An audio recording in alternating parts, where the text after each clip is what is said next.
Difference between streamline and laminar flow. First of all आपण इथे डेफिनेशन्सचा वापर केला. Streamline flow it is a steady flow in which adjacent layers of fluid move smoothly over each other.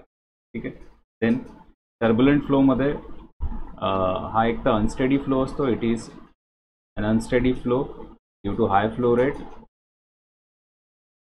There is continuous change in flow pattern.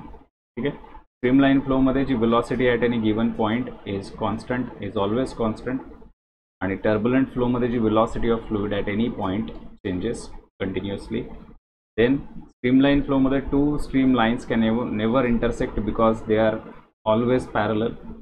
And in case of turbulent flow, तेच जर पाहिलं आपण तर turbulent flow at some points, turbulent flow मध्ये the fluid may have rotational motion giving rise to the eddies, and eddies are circular. ठीक आहे.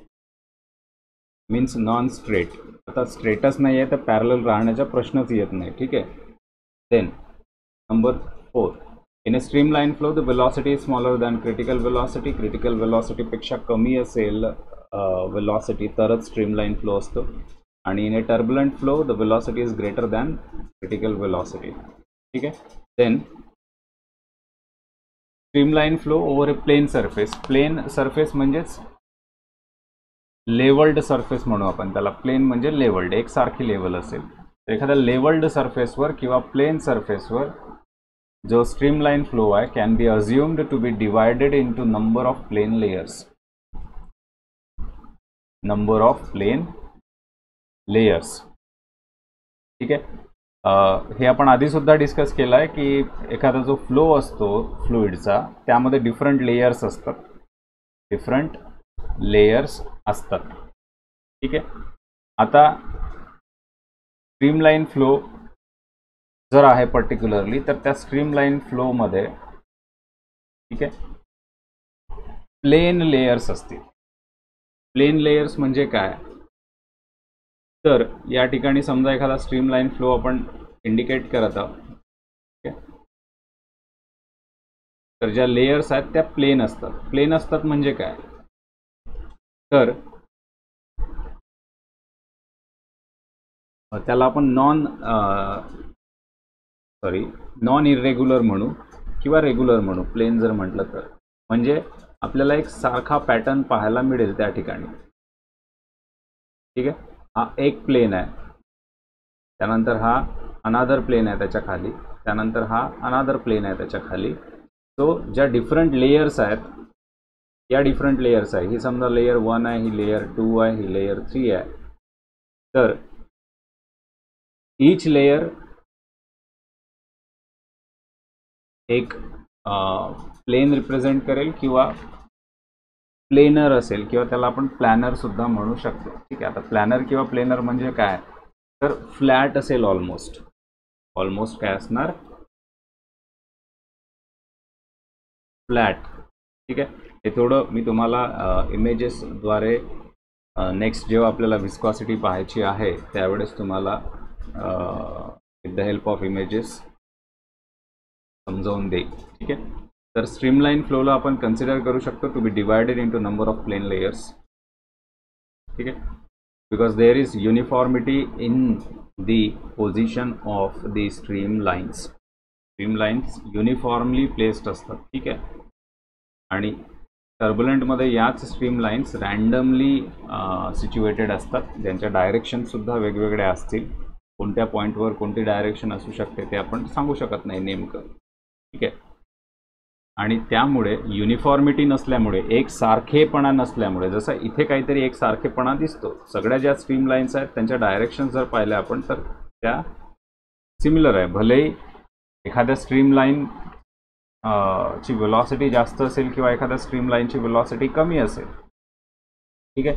किंवा एखाद्या लेयरची वेलॉसिटी जास्त असेल, एखाद्या लेयरची कमी असेल, पण त्यांची डायरेक्शन आणि त्यांची मुवमेंट जी आहे ती युनिफॉर्म असते, एकसारखी असते. ठीक आहे. टर्बुलंट फ्लोच्या बाबतीत जर आपण पाहायला गेलो तर टर्बुलंट फ्लो मध्ये जी फ्लो ट्यूब आहे ती फ्लो ट्यूब तिचा ऑर्डर लूज करते. आता फ्लो ट्यूब म्हणजे काय तर बंडल असतो स्ट्रीमलाइन्सचा, बंडल्स. ठीक आहे. Bundle of the stream lines, ठीक आहे, रिस्ट्रिक्टेड बाय अन इमॅजिनरी वॉल, इमॅजिनरी वॉलनी रिस्ट्रिक्ट असलेला जो बंडल आहे स्ट्रीम लाईन्सचा त्याला आपण फ्लो ट्यूब म्हणतो, ठीक आहे. तर ही फ्लो ट्यूब तिचा ऑर्डर लूज करते. आता तिचा ऑर्डर लूज करण्याचं कारण एकच आहे की स्ट्रीम लाईन्स आपापल्या जागेवर नाहीत, स्ट्रीम लाईन्स रँडमली ओरिएंटेड आहे. जर स्ट्रीम लाईन्स परफेक्टली ओरिएंटेड राहील तरच फ्लो ट्यूब तयार होऊ शकेल, ठीक आहे. तरच काय तयार होऊ शकेल, फ्लो ट्यूब. फ्लो ट्यूब आपण याच्या आधी जेव्हा इनिशियली फ्लुइड मोशन डिस्कस केलं आपण तेव्हा त्या स्ट्रीम लाईन्स काय असतात हे सुद्धा डिस्कस केलं होतं. या प्रकारची असते ती फ्लो ट्यूब. आता ही फ्लो ट्यूब किंवा तिचं स्ट्रक्चर कायम राहील. आता मी थोडी व्हर्टिकल ड्रॉ करतो या प्रकारची, ठीक आहे. ही समजा फ्लो ट्यूब आहे bounded by the stream lines. या स्ट्रीम लाईन्स आहेत आणि या स्ट्रीम लाईन्सनी तयार केलेली ही फ्लो ट्यूब, ठीक आहे. तर या स्ट्रीम लाईन्स जर आपापल्या ठिकाणी असतील व्यवस्थित तर ही फ्लो ट्यूब असेल आणि या स्ट्रीम लाईनच अस्तव्यस्त असतील. आता अस्तव्यस्त म्हणजे काय, तर रँडमली ओरिएंटेड असतील. आता कोणती स्ट्रीम लाईन कशी राहू शकते, ठीक आहे, याबद्दल काही आपल्याला शाश्वती नाही आहे, ठीक आहे. तर या समजा स्ट्रीम लाईन्स अशा रँडमली ओरिएंटेड असतील तर काही शक्यता आहे का की फ्लो ट्यूब तयार होईल, ठीक आहे. तर कुठल्याही प्रकारे आपण म्हणू शकत नाही की काय तयार होईल, फ्लो ट्यूब, ठीक आहे. इथपर्यंत ठीक आहे. अरे इथपर्यंत ठीक आहे काय, आवाज येतोय काय व्यवस्थित, ठीक आहे. सो जर स्ट्रीम लाईन्स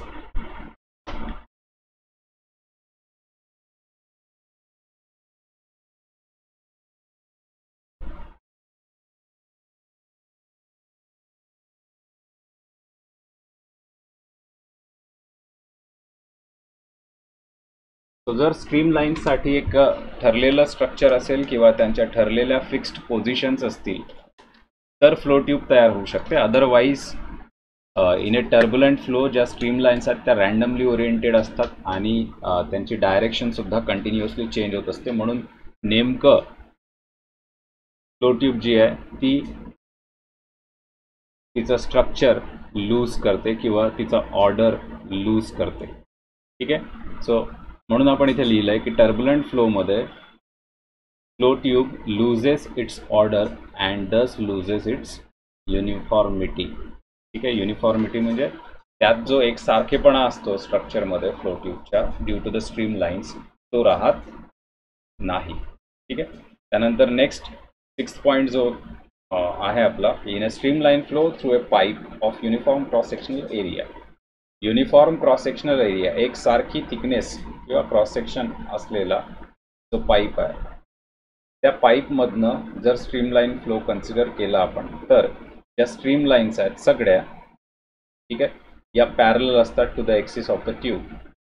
ट्यूबच्या एक्सिसला सगळ्या स्ट्रीम लाईन्स काय असतात, पॅरलल असतात. कारण जर आपण जसं ही ट्यूब आहे फ्लो ट्यूब, ही फ्लो ट्यूब जर पाहिली तर ही एक सिलेंड्रिकल स्ट्रक्चर आहे. सिलेंड्रिकल स्ट्रक्चरला सिलेंडरला एक्सिस असते, ठीक आहे. आता सिलेंड्रिकल स्ट्रक्चरची किंवा ट्यूबची एक्सिस म्हटलं तर त्या ट्यूबचे दोन्ही क्रॉस सेक्शन जॉईन करणारी जी लाईन आहे तिला म्हणू आपण एक्सिस. ही झाली एक्सिस. तर या एक्सिसला प्रत्येक स्ट्रीम लाईन काय असते, एक्सिसला ईच स्ट्रीम लाईन काय असते, पॅरलल असते स्ट्रीम लाईन फ्लोमध्ये, ठीक आहे. हेच टर्बुलंट फ्लोच्या बाबतीत ज्या स्ट्रीम लाईन्स आहेत ह्या रँडमली डायरेक्टेड असतात स्ट्रीम लाईन्स आणि म्हणून there is no such tendency. No आणि सचमध्ये स्पेस असायला पाहिजे, ठीक आहे. There is no such tendency. अशा प्रकारची टेंडन्सी, ठीक आहे, आपल्याला कुठे पाहण्यास मिळत नाही, टर्बुलंट फ्लोमध्ये की सगळ्या स्ट्रीम लाईन्स एक्सिसला पॅरलल असतीलच असं आपल्याला कुठे पाहायला मिळत नाही. टर्बुलंट फ्लोमध्ये तेच स्ट्रीमलाईन किंवा लॅमिनर फ्लो असेल तर तिथे सगळ्या स्ट्रीम लाईन्स पॅरलल असतात ट्यूबची जी एक्सिस आहे फ्लो ट्यूबची त्या एक्सिसला. ठीक आहे. आणि ॲट द लास्ट आपण काय केलं, आपण एक्झाम्पल्स सुद्धा इथे लिहिले की स्टेडी फ्लोचं एक्झाम्पल रिव्हर आहे. ठीक आहे, नॉर्मल रिव्हर. ठीक आहे, नॉर्मल रिव्हरमध्ये असलेला जो फ्लो आहे तो काय असतो, स्ट्रीमलाईन फ्लो असतो. ठीक आहे, नॉर्मल जी रिव्हर आहे त्यामध्ये असलेला स्टेडी फ्लो, ठीक आहे, हा शब्द असलाच पाहिजे. रिव्हरमध्ये असलेला स्टेडी फ्लो हा काय असतो, स्ट्रीमलाईन फ्लो. आणि टर्बुलंट फ्लोचं एक्झाम्पल द्यायचं झाल्यास की जो एक अनस्टेडी फ्लो असतो फ्लडेड रिव्हरमध्ये, फ्लडेड म्हणजेच पूर आलेली नदी. ठीक आहे, त्यामध्ये जो अनस्टेडी फ्लो असतो ते एक्झाम्पल आहे कशाचं, टर्बुलंट फ्लोचं. ठीक आहे, आणि शेवटी आपण इथे डायग्राम्स काढले आहेत, स्ट्रीमलाईन फ्लो आणि टर्बुलंट फ्लो. इथे पाहू शकता तुम्ही सगळ्या स्ट्रीम लाईन्स पॅरलल आहेत फ्रॉम टॉप टू बॉटम. ठीक आहे, आणि त्यांची डायरेक्शन सारखी आहे, प्रत्येकाची डायरेक्शन जी आहे ती फ्रॉम लेफ्ट टू राईट याच प्रकारची आहे हॉरिझॉन्टली. आणि टर्बुलंट फ्लोमध्ये जर या स्ट्रीम लाईन्स पाहिल्या, काय झालं, कोणाला काही प्रॉब्लेम आहे? हां, टर्बुलंट फ्लोमध्ये ज्या स्ट्रीम लाईन्स आहेत या तुम्ही पाहू शकता की सगळ्या रँडम ओरिएंटेशनच्या आहेत, म्हणजेच दिशा किंवा यांच्या डायरेक्शन्स वेगवेगळे आहेत. ठीक आहे, तर using the randomly directed stream lines आपण टर्बुलंट फ्लो दाखवू शकतो. आणि using parallel stream lines in the same direction, same डायरेक्शनच्या पॅरलल स्ट्रीम लाईन्सनी आपण काय दाखवू शकतो, स्ट्रीमलाईन फ्लो. आणि रँडमली डायरेक्टेड असणाऱ्या ज्या स्ट्रीम लाईन्स आहेत त्या यूज करून आपण टर्बुलंट फ्लो शो करू शकतो. ठीक आहे, इथपर्यंत कोणाला काही प्रॉब्लेम?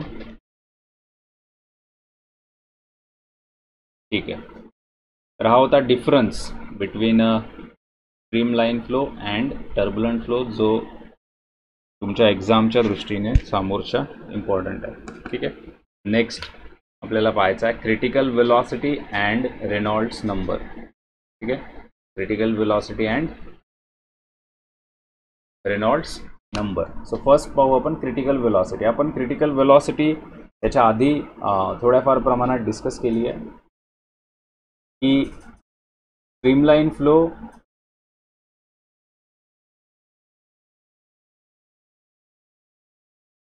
ठीक आहे आणि टर्बुलंट फ्लो.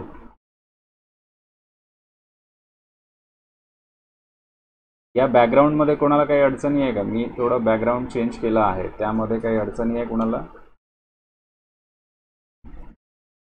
ठीक आहे, कारण ते थोडं इंटेन्सिटी याच्या आधी जे होतं ते थोडं इंटेन्सिटी जास्त वाटत होती मला. ठीक आहे, आणि आपल्याला कंटिन्यू स्क्रीन पाहावी लागते. सो 5-6 महिन्यात सर्व लोकांना चष्मे न लागावा, ठीक आहे, अशीच माझी इच्छा होती. म्हणून मी थोडंसं ब्लूइश केलं त्याला. ब्लू करण्यामागचं कारण एवढं आहे की ब्ल्यू कलरसाठी नॉर्मली आपले जे डोळे आहे ते म्हणजे ब्ल्यू कलरची जास्त सवय असते आपल्या डोळ्यांना, त्यामुळे ब्ल्यू कलरचा जास्तीत जास्त इफेक्ट होत नाही नॉर्मली, त्याच्यामुळे हा स्काय ब्ल्यू टाईपचा कलर सेट केला. ठीक आहे, तर स्ट्रीमलाईन फ्लो किंवा टर्बुलंट फ्लो यात फरक करणारी जी थिंग आहे ती आहे फ्लो रेट. ठीक आहे, आता स्ट्रीमलाईन फ्लोमध्ये जो फ्लो रेट आहे, ठीक आहे, हा सफिशियंटली लो असतो, सफिशियंटली लो. आणि टर्बुलंट फ्लोमध्ये जो फ्लो रेट असतो हा कंपॅरेटिव्हली हाय असतो.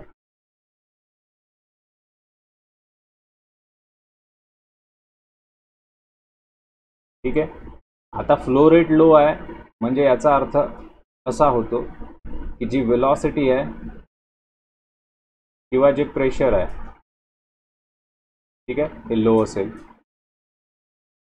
आणि जर फ्लो रेट, ठीक आहे, प्रवाहाचा वेग सरळ सरळ, तर हा जर जास्त आहे तर याचा अर्थ की वेलॉसिटी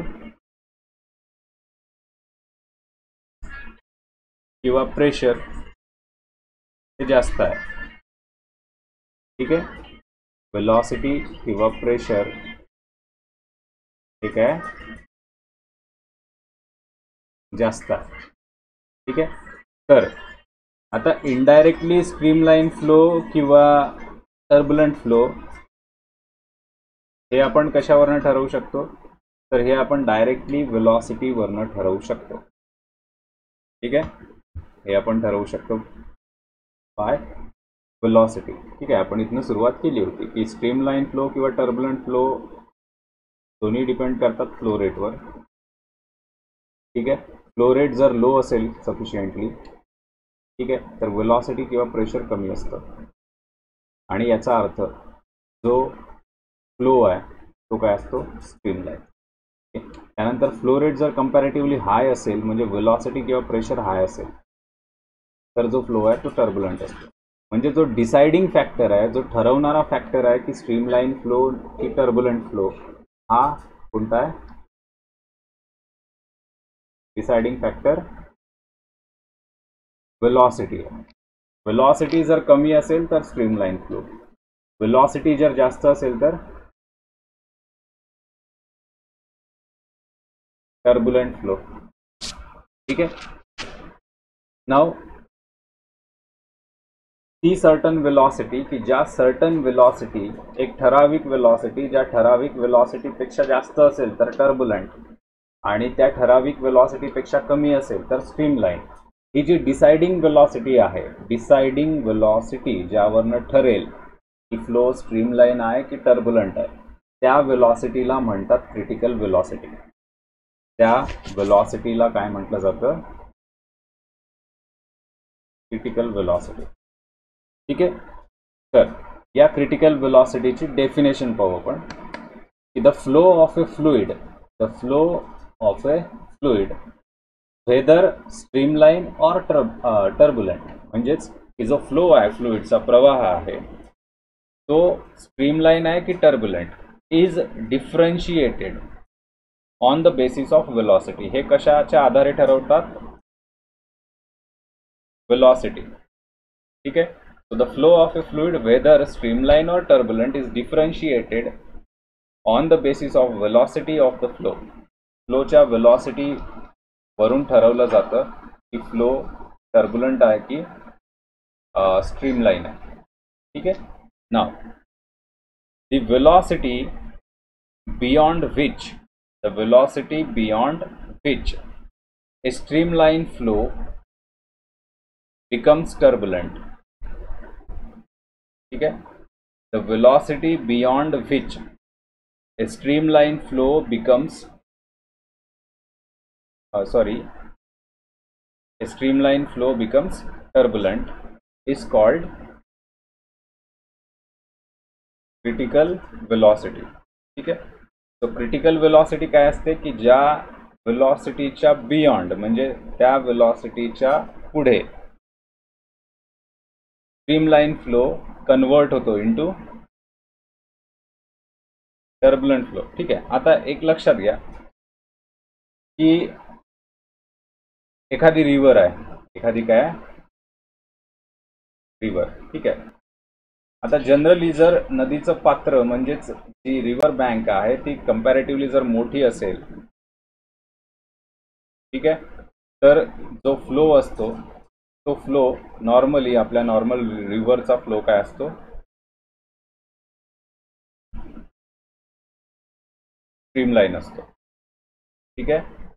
नॉर्मली फ्लो काय असतो, स्ट्रीमलाईन. आता काय झालं की सामोर जाताना ही नदी समजा एखाद्या उतारावर आली, कुठे आली, उतारावर, ठीक आहे. ही पृथ्वी काही आपण बांधलेली नाही आहे किंवा कन्स्ट्रक्ट केलेली नाही आहे, सो कुठे कुठे चढ किंवा कुठे उतार असतोच, बरोबर आहे. तर त्या उतारावरून हा फ्लो पास होत असताना, त्या उतारावरून हा फ्लो पास होत असताना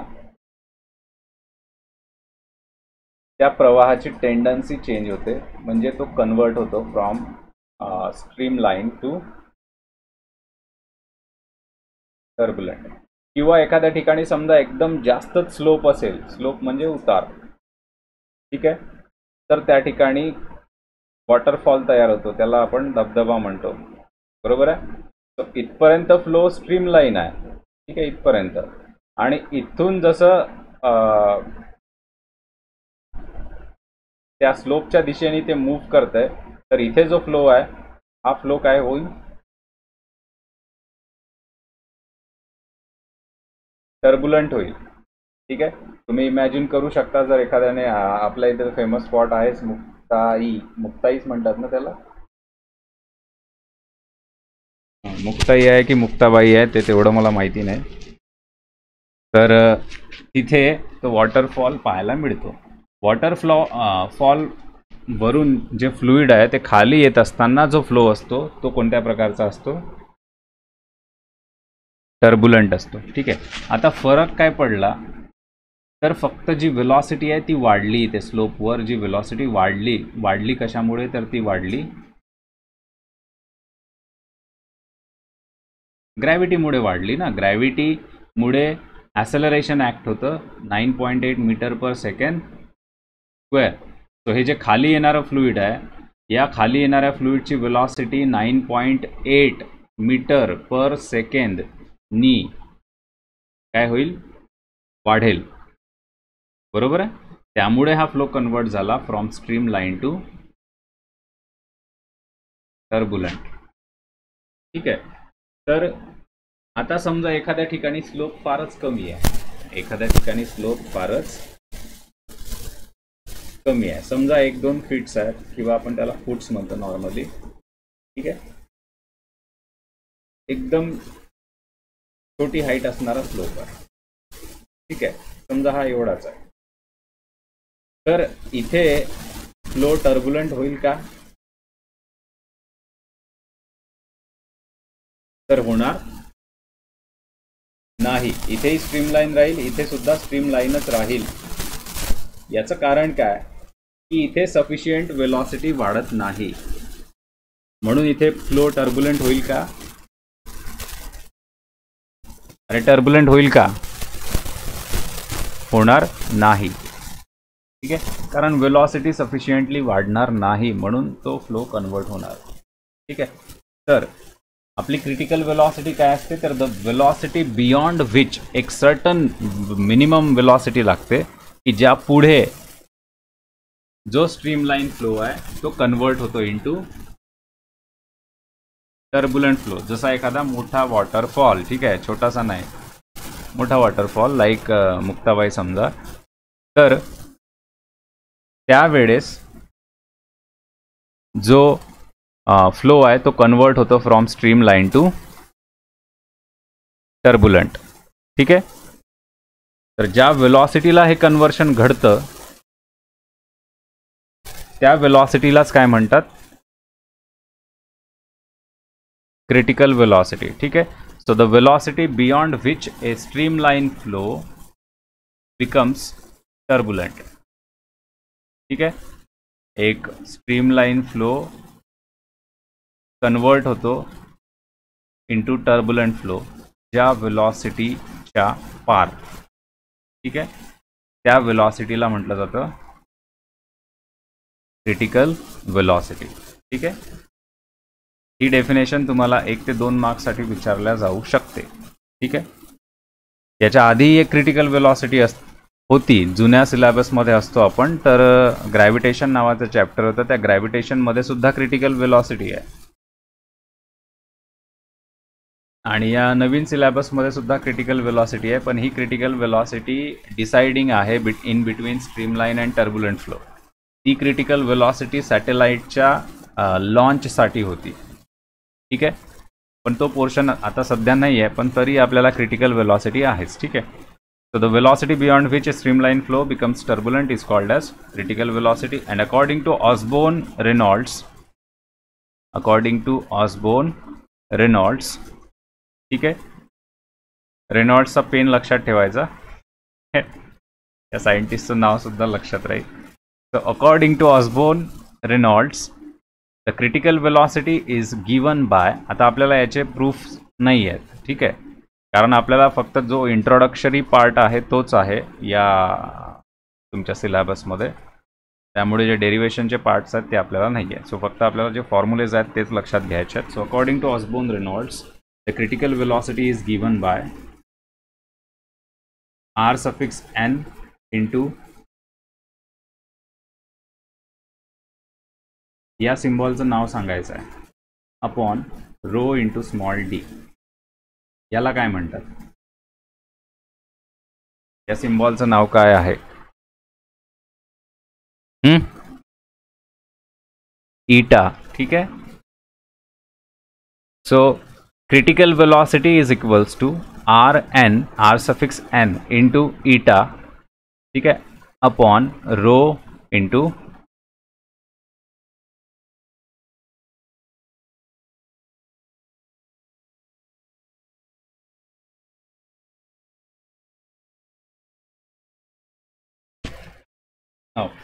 या इक्वेशन मध्ये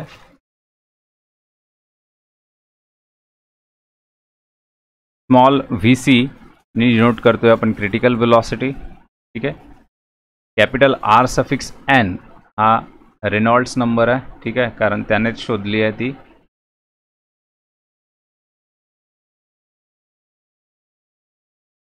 देन ईटा हा कोइफिशियंट आहे ऑफ विस्कॉसिटी.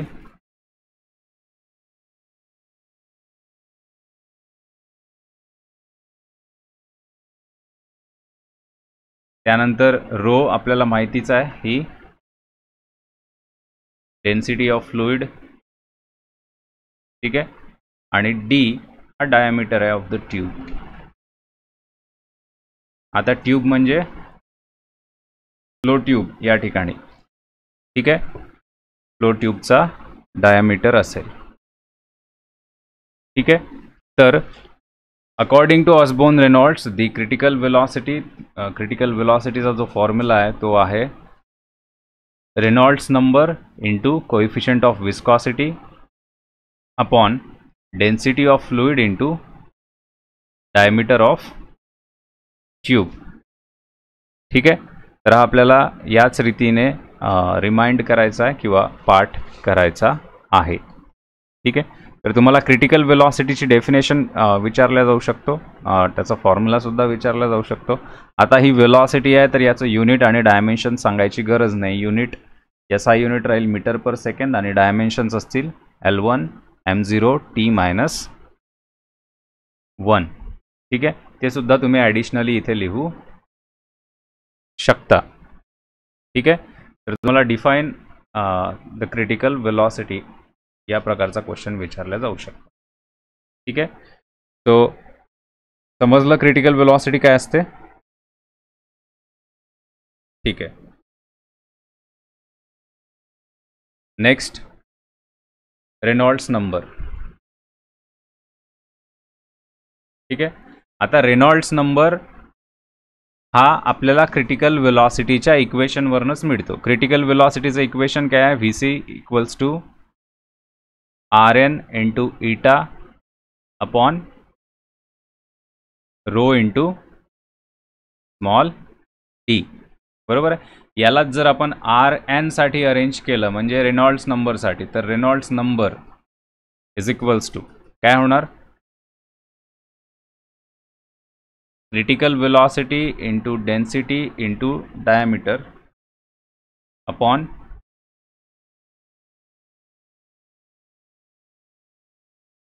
ईटा. ठीक आहे. रेनॉल्ड्स नंबरचा फॉर्म्युला काय तयार होतो?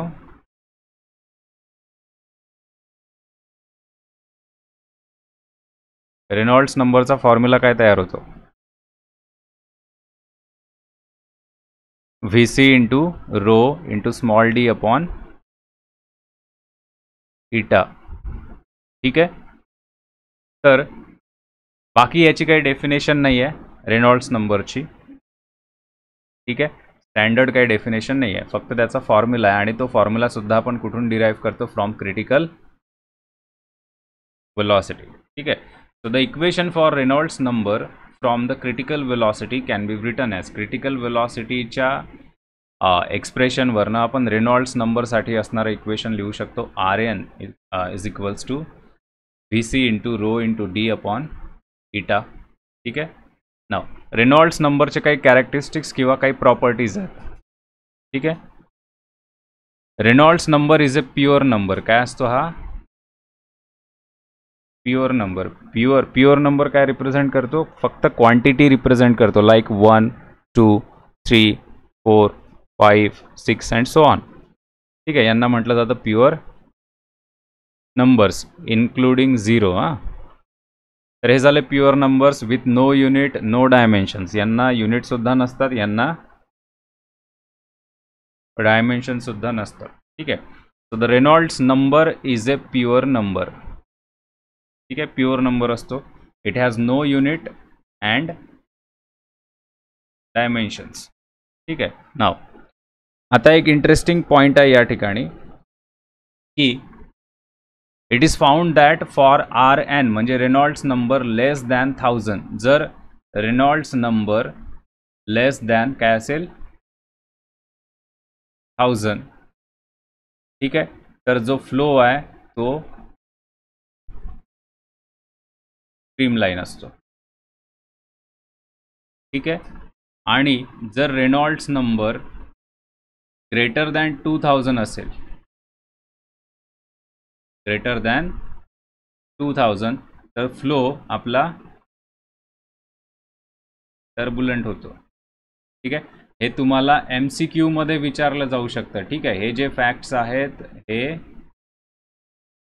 कोण भाजीपाला विकतोय रे?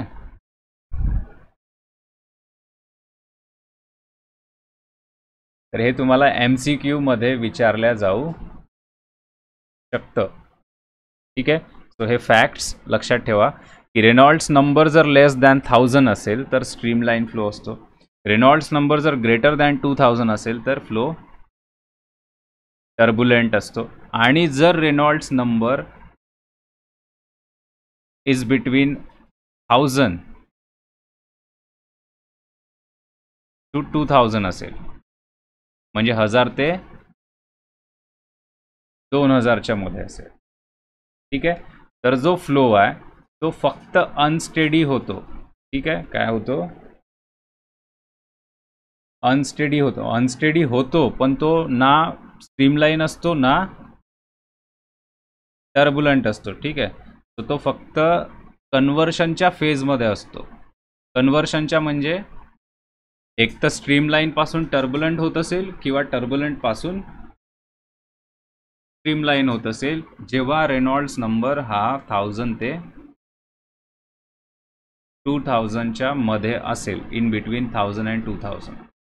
ठीक आहे, the flow becomes unsteady. That is it converts from streamline to turbulent किंवा टर्बुलंट टू स्ट्रीमलाईन. ठीक आहे, त्याला म्हणू आपण अनस्टेडी.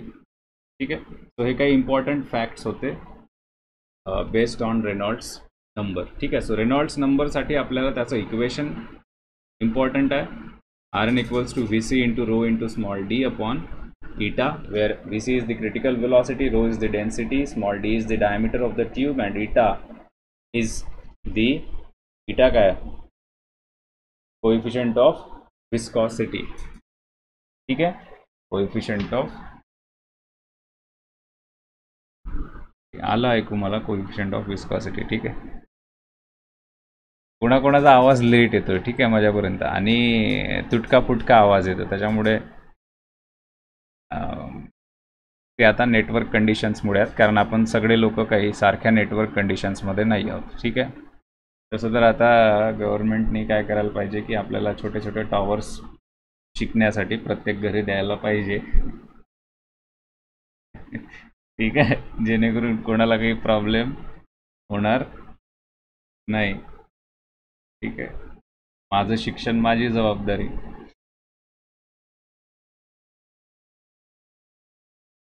ठीक आहे. तर रेनॉल्ड्स नंबर काय असतो कळलं? ठीक आहे. त्याच्या पुढे पाहायचं आपल्याला विस्कॉसिटी. ठीक आहे, पण विस्कॉसिटीचं फक्त आपण इंट्रोडक्शन पाहू किंवा त्याचं डिस्कशन. हे तुमच्या पुढे लॅमिनर फ्लो आणि streamline flow, sorry turbulent flow. ठीक आहे, लॅमिनर किंवा स्ट्रीमलाईन आहे हा, आणि हा या ठिकाणी टर्बुलंट आहे. ठीक आहे. ॲक्च्युअली स्ट्रीमलाईन किंवा फ्लो लाईन काय असते, तर it is the path followed by the particle. ठीक आहे, आपण फ्लो लाईन डिफाईन केलं होतं. आता तुम्ही यावरनं समजू शकता. ठीक आहे, मी याला 1 मिनिट पॉज करतो. तर फ्लो लाईन काय असते? Flow line is the path followed by particle. Path followed by particle.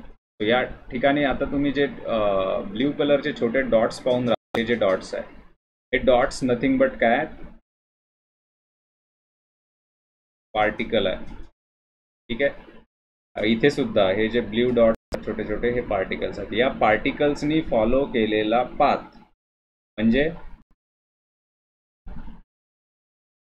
ठीक आहे, जर फ्लो स्टेडी असेल, जर फ्लो स्टेडी असेल, ठीक आहे, टेडी नाही हा, स्टेडी, तर फ्लो लाईन आणि स्ट्रीम लाईन सारख्या असतात. जर फ्लो काय असेल, स्टेडी असेल. ठीक आहे, तर फ्लो लाईन आणि स्ट्रीम लाईन सारख्या असतात. ठीक आहे, म्हणजेच याचा अर्थ की जर फ्लो लाईन पाथ आहे फॉलोड बाय पार्टिकल, ठीक आहे, तर स्ट्रीम लाईन सुद्धा तसंच काही असायला पाहिजे, पाथ फॉलोड बाय पार्टिकल. ठीक आहे, पण जेव्हा फ्लो स्टेडी असेल तेव्हाच. ठीक आहे. आता ॲक्च्युअली हे जेव्हा मोशनमध्ये येतं तेव्हा तुम्ही पाहू शकता की इथे कोणताही एक पार्टिकल कन्सिडर करा. हा पहिला पार्टिकल कन्सिडर केला तर हा जो पाथ फॉलो करतोय म्हणजे हा जवळपास स्ट्रेट लाईन पाथ. ठीक आहे, याला काय म्हणू आपण? Stream line. ठीक आहे, झाली स्ट्रीम लाईन झाली किंवा आपली फ्लो लाईन झाली. ठीक आहे, आणि इथे जर पाहिलं तुम्ही तर इथे सगळं रँडम आहे. ठीक आहे, आता कोणता एक पार्टिकल कन्सिडर करा आणि त्याचा पाथ या ठिकाणी ड्रॉ करा, तर त्याचा पाथ रँडम आहे. ठीक आहे, सो हे या ठिकाणी असलेली फ्लो लाईन झाली कोणत्याही एका पार्टिकलसाठी. ठीक आहे, तर हा क्लिअरली डिफरन्स पाहू शकता तुम्ही फ्लो लाईन्स मधला, स्ट्रीम लाईन फ्लोमध्ये आणि टर्बुलंट फ्लोमध्ये. ठीक आहे, दुसरी गोष्ट, इथे ज्या स्ट्रीम लाईन्स आहेत त्या एकमेकांना काय दिसतात, हे इथे पहा तुम्ही, हा जो सेक्शन आहे या ठिकाणी, इथे सगळ्या स्ट्रीम लाईन्स काय आहेत, एकमेकांना पॅरलल आहेत. आणि ही जी एक्सिस आहे आपली ट्यूबची, ठीक आहे, ही ट्यूबची एक्सिस आहे जी आहे, या एक्सिसला सुद्धा सगळ्या स्ट्रीम लाईन्स पॅरलल आहे. तसं इथे काही पाहायला मिळतोय का आपल्याला? इथे जी एक्सिस आहे की याला एक जी स्ट्रीम लाईन आहे किंवा सगळ्या स्ट्रीम लाईन्स पॅरलल वगैरे दिसत आहेत का? नाही. ठीक आहे, इथे ते शक्य नाही. ठीक आहे, सो यावरनं सुद्धा तुम्ही इमॅजिन करू शकता लॅमिनर फ्लो आणि टर्बुलंट फ्लो. ठीक आहे, आणि यावरनं दुसरंही कळतं, लॅमिनर फ्लो हा स्टेडी फ्लो नेमका कसा असतो, कसा दिसतो पाहायला. ठीक आहे, तर असा दिसतो, इथे पाहून घ्या. आणि टर्बुलंट फ्लो किंवा अनस्टेडी फ्लो कसा दिसतो, तर तोही तुम्ही याच ठिकाणी इथे पाहू शकता. ठीक आहे, सो क्लिअर आहे? ठीक आहे, नसेल तर स्प्राईट पिऊन घ्यायची. नेक्स्ट टॉपिक जो आहे विस्कॉसिटी. विस्कॉसिटी फक्त आपल्याला डिस्कस करायची आहे. ठीक आहे, विस्कॉसिटीलाच दुसरं एक नाव आहे फ्लुइड फ्रिक्शन. Fluid friction. ठीक आहे, फ्रिक्शन काय होते हे तुम्हाला माहिती आहे, हे सांगायची गरज नाही. When to surfaces in contact are in relative motion, जेव्हा दोन सरफेसेस कॉन्टॅक्टमध्ये असणारे रिलेटिव्ह मोशनमध्ये असतात, जसं आपण कधी कधी आपल्या हाताचे जे पाम आहेत तळवे ते एकमेकांना घासतो, बरोबर आहे, तर ते झालं रिलेटिव्ह मोशन. इथे दाखवू नका रे, आवाज येतोय. तर झालं फ्रिक्शन. ठीक आहे. आता लिक्विडला किंवा फ्लुइडला सुद्धा सरफेस असतो काय? अरे फ्लुइडला किंवा लिक्विडला सरफेस असतो काय? असतो की नसतो? असतो. बरोबर आहे. तर जेव्हा या फ्लुइडच्या ज्या रिलेटिव्ह लेयर्स आहेत एकमेकांवर मूव्ह करतात, ठीक आहे, ज्या लेयर्स असतात डिफरंट, या जेव्हा एकमेकांवर मूव्ह करतात, या रिलेटिव्ह लेयर्स एकमेकांवर मूव्ह करतात किंवा एखाद्या सरफेसवर मूव्ह करतात या लेयर्स, तर तेव्हा सुद्धा काय होत असते? काय झालं रे? आवाज लेट येत आहे. अरे आवाज लेट येत आहे का? की बरोबर येतोय? मागे पुढे येतोय का? ठीक आहे. तर या ज्या डिफरंट लेयर्स आहेत लिक्विडच्या, सॉरी फ्लुइडच्या, या लेयर्समध्ये सुद्धा काय असतं? फ्रिक्शन असतं. ठीक आहे. ज्या फ्रिक्शनमुळे एक प्रकारचा ड्रॅग फोर्स तयार होतो. काय तयार होतो?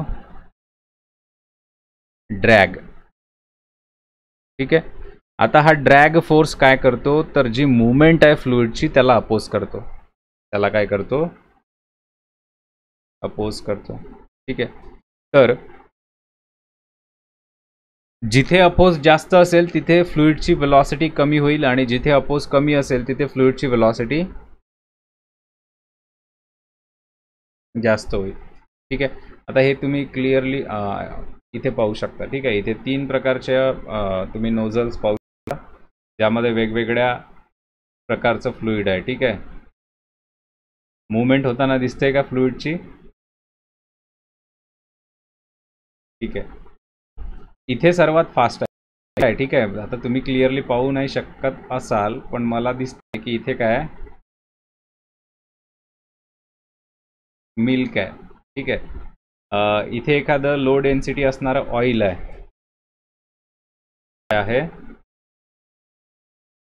लो डेन्सिटी असणारं ऑइल. आणि थर्ड जी तुम्ही पाहून राहिले त्या ठिकाणी मोस्टली हे हनी असू शकतं. हनी म्हणजे, ठीक आहे.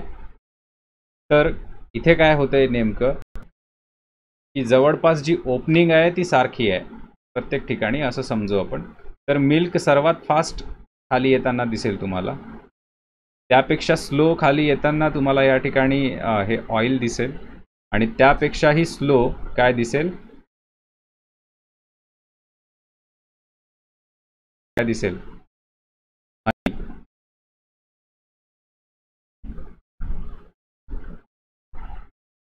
त्यापेक्षाही स्लो काय दिसेल?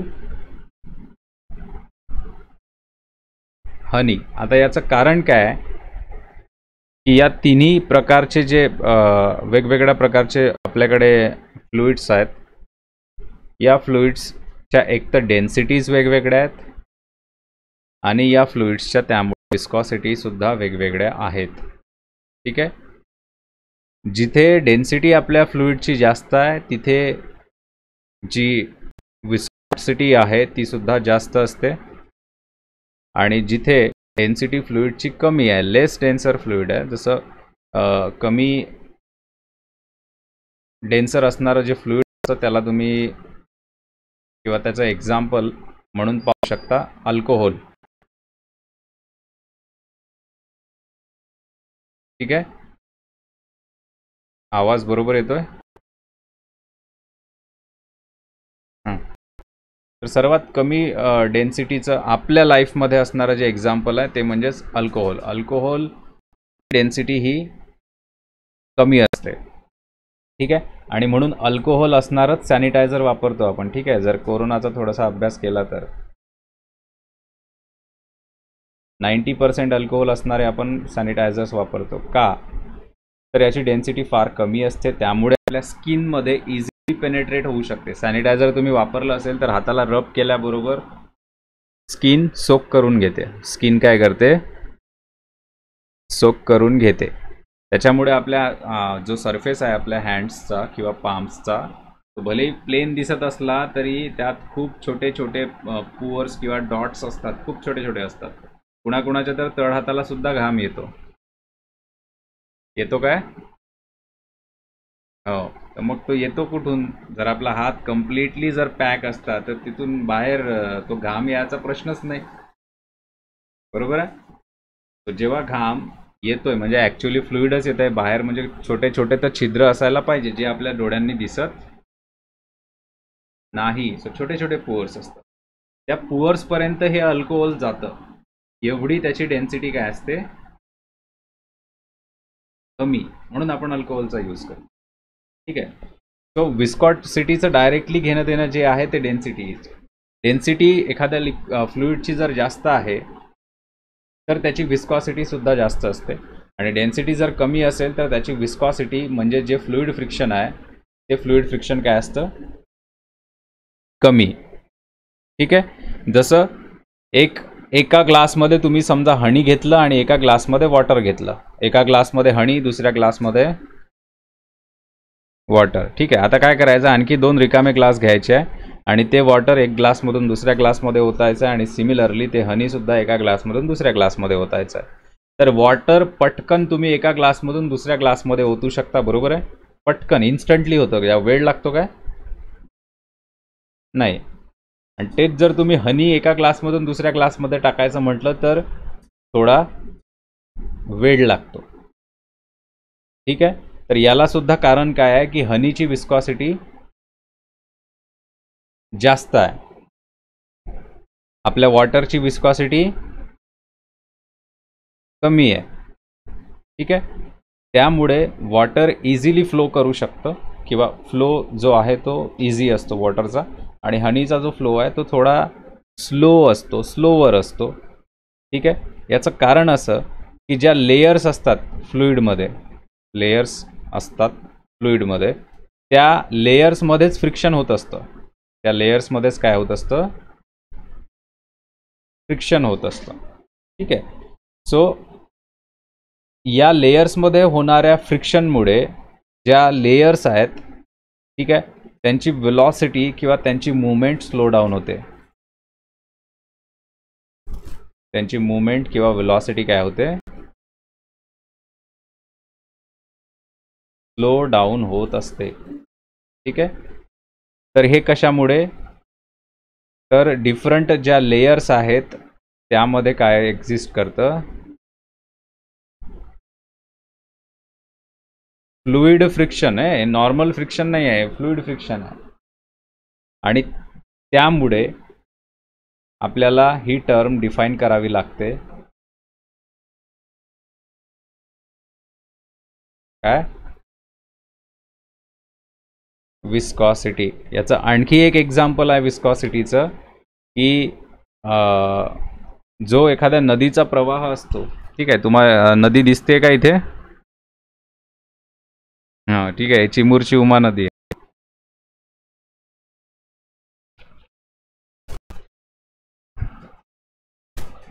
वाटत नाही आहे, पण वाटून घ्यायला आपल्याला काही इथे पैसे लागणार नाही आहे किंवा एक्स्ट्रा डाटा लागणार नाही आहे. ठीक आहे. तर जनरली काय होतं की रिव्हरमध्ये जो फ्लो आहे लिक्विडचा त्याला 2 भागात पाहू आपण. 2 भाग कोणते? तर एक जो आहे तो आहे सेंटर मधला फ्लो. ठीक आहे. आणि दुसरा म्हणजे किनाऱ्यालगतचा फ्लो. एक सेंटरवरचा फ्लो आणि दुसरा किनाऱ्यालगतचा फ्लो. सो जो सेंटर मधनं फ्लो असतो तो जनरली फास्ट असतो. तो जनरली काय असतो? फास्ट असतो. ठीक आहे. आणि जो किनाऱ्यालगत फ्लो असतो किंवा प्रवाह असतो किनाऱ्यालगतचा, ठीक आहे, तो रिलेटिव्हली स्लो असतो. रिलेटिव्हली काय असतो? ठीक आहे. म्हणजे काय होत असेल की मध्ये स्पीड जास्त आहे आणि किनाऱ्याकडे स्पीड कमी आहे प्रवाहाची. तर याचं कारण एकच आहे, इथे सुद्धा विस्कॉसिटी मॅटर करते. ठीक आहे. कारण किनाऱ्यालगत असणारा जो फ्लो आहे त्यामध्ये जे फ्लुइड आहे त्या फ्लुइडचा जास्तीत जास्त कॉन्टॅक्ट होतो सॉलिडशी. सॉलिड आणि फ्लुइड किंवा लिक्विड यामध्ये काय असतात, अधेसिव्ह फोर्सेस, आणि जर सेम सेम असेल तर त्यामध्ये कोहेसिव्ह फोर्सेस, बरोबर आहे. आणि त्यामुळे त्या फोर्सेसमुळेच या ठिकाणी फ्रिक्शन डेव्हलप होते. काय डेव्हलप होते? फ्रिक्शन किंवा फ्लुइड फ्रिक्शन म्हणू आपण त्याला, ज्यामुळे किनाऱ्यावर जास्त अपोज होतो, मध्ये तेवढा अपोज होत नाही. त्यामुळे मध्ये जी स्पीड असते प्रवाहाची ती जास्त असते आणि किनाऱ्यालगत प्रवाहाची स्पीड कमी असते. एक ठिकाण तुम्ही असं शोधू शकता, जर शोधत शोधत गेले तर एकदम किनाऱ्यावर जर गेले तर तिथलं जे लिक्विड आहे ते थांबलेलं असतं. ते काय असतं? थांबलेलं असतं. तिथं प्रवाहितच होत नसतं. ठीक आहे, कारण तिथे जी विस्कॉसिटी आहे ती क्वायट जास्त, किंवा फ्लुइड फ्रिक्शन काय असतं? जास्त. विस्कॉसिटी म्हणण्यापेक्षा विस्कॉसिटी नाही म्हणू आपण, तिथे फ्लुइड फ्रिक्शन काय असतं?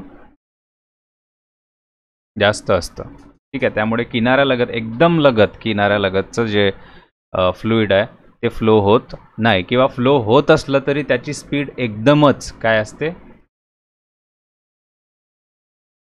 अरे एकदमच काय असते? स्लो असते. ठीक आहे. देन आणखी एक वन लास्ट एक्झाम्पल आहे. ठीक आहे, विस्कॉसिटीचं ते सुद्धा पाहून घ्या. या ठिकाणी इथे 2 ग्लास आहे. त्या 2 ग्लासमध्ये इथे पॉसिबली हे वॉटर आहे. ठीक आहे, या ठीक आहे, आणि इथे ही ग्लिसरीन आहे. ठीक आहे, इथे ही काय? ग्लिसरीन आहे. ठीक आहे, आणि एकदम कॉर्नरवाली जी आहे तिथे वॉटर आहे.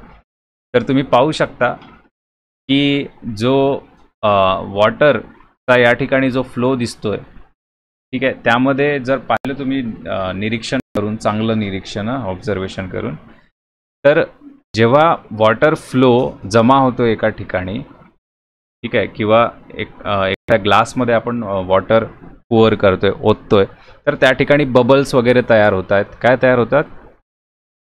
बबल्स. आणि ते जमा होताना जर पाहिलं आपण फ्रॉम द टॉप लेयर, तर तो जो प्रवाह आहे तो जवळपास अनस्टेडी आहे. काय आहे? अनस्टेडी आहे. ठीक आहे, किंवा टर्बुलंट आहे. पण इथे जर पाहिलं तुम्ही तेच ग्लिसरीनच्या बाबतीत, तर असं काही दिसत आहेत का बबल्स वगैरे तयार होताना? एअर बबल्स नाही. ठीक आहे, आणि हे दिसायला सुद्धा ज्या प्रकारे हे ग्लिसरीन स्प्रेड होऊन राहिली, ठीक आहे, लेयरवर लेयर तयार होऊन राहिली. ठीक आहे, एका लेयरवर दुसरी लेयर. ठीक आहे, जसं पाहिलं तुम्ही तर एक लेयर आहे, त्यावर दुसरी लेयर आहे, असे थरावर थर साचत आहे स्लोली. असं काही पाहू शकता का तुम्ही इथे वॉटरमध्ये की एक लेयर आहे, मग त्याच्यावर दुसरी लेयर आहे, मग त्याच्यावर तिसरी लेयर आहे, असं काही दिसतंय का? नाही. सो हा फरक आहे between viscous and non viscous flow. ठीक आहे, viscous and non viscous flow. आता ॲक्च्युअली विस्कस फ्लो आणि नॉन विस्कस फ्लो जो आहे त्याची डेफिनेशन किंवा मधला जो बेसिक डिफरन्स आहे तो आपण उद्याला पाहू. ठीक आहे, आय होप की तुम्हाला विस्कॉसिटी थोडीशी लक्षात आली असेल. आली थोडीशी लक्षात की जास्त आली? जास्त आली. ठीक आहे, जास्तीची काढून घ्या. ठीक आहे.